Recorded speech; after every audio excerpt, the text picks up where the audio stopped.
prezados ouvintes, mais uma vez estamos aqui de volta para apresentar a maior entrevista de todos os tempos, a maior entrevista da história. A entrevista vai ser com um personagem muito interessante. Nós queremos aqui em nosso auditório chamar uma personagem muito conhecida. Nós queremos fazer uma entrevista com Jesus. Também queremos fazer uma entrevista com um outro personagem.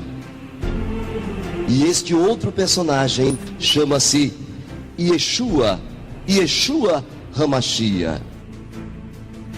E nesta entrevista, nós queremos, antes de fazê-la, fazer uma pequena pergunta a você, meu querido ouvinte. A pergunta é: Jesus existiu? Outra pergunta: Yeshua existiu? Bem, nós vamos então mostrar que a resposta é sim, Jesus existiu. E que também queremos falar de Yeshua, sim, Yeshua existiu.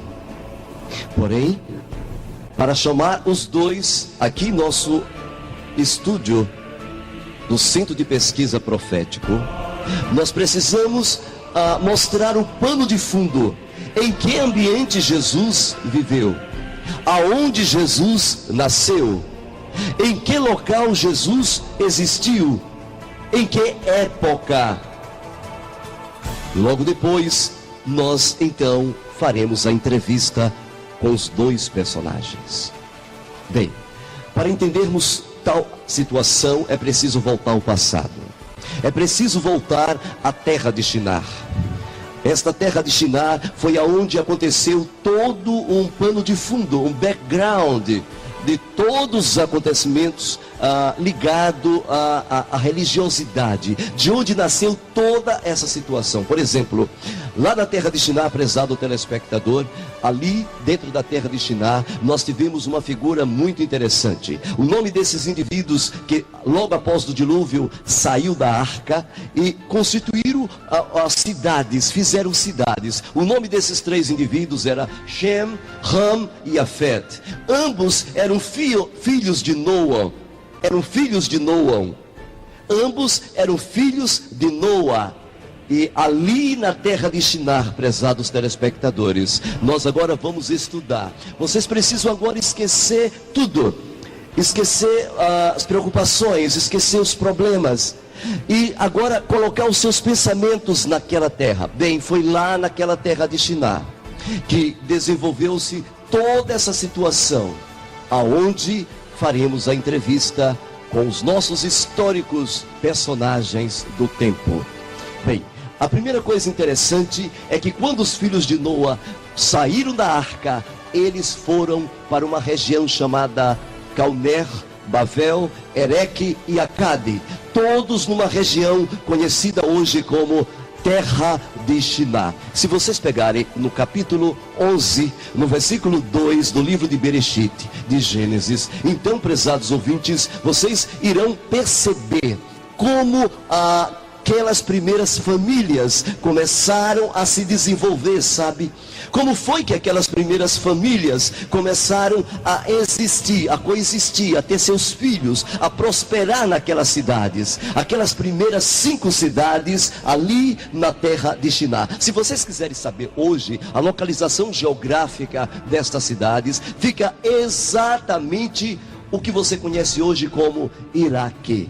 Lá é a Mesopotâmia, a expressão grega entre Potâmia, rios, ou seja, ali naquela região se localizava entre o Tigre e o Eufrates. Exatamente naquela região, prezados ouvintes, ali as famílias começaram a constituir outras famílias e nasceram estas cidades. Lá na terra de Shinar, então, um homem chamado Nimrod. Este homem começou a colocar o mundo de novo numa rebelião semelhante a que aconteceu antes do dilúvio.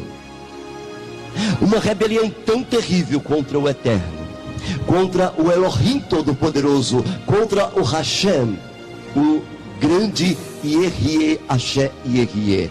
Uma rebelião tão terrível que o seu tio-avô, ainda vivo na época, chamado Shem, exatamente foi contra ele e o matou. O problema é que Shem, exatamente, era um homem ainda que vivia uma vida pura, uma vida íntima com o Eterno.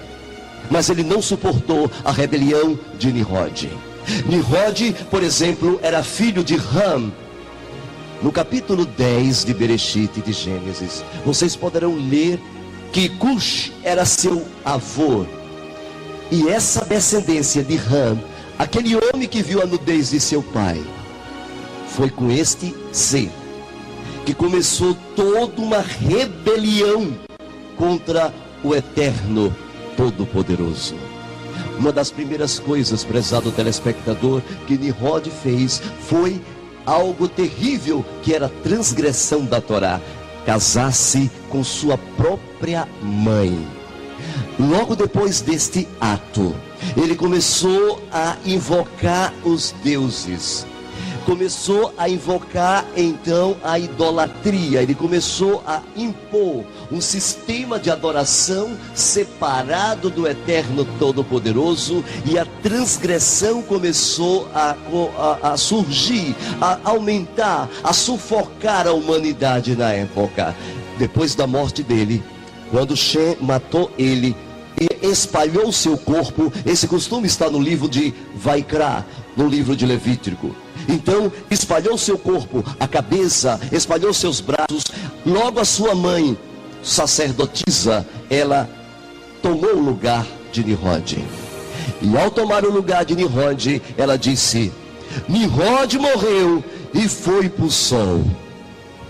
Logo, Nimrod é Deus. E se ele é Deus, eu sou uma deusa. E esta mulher, prezado telespectador, eu vou conversar com você com muito carinho.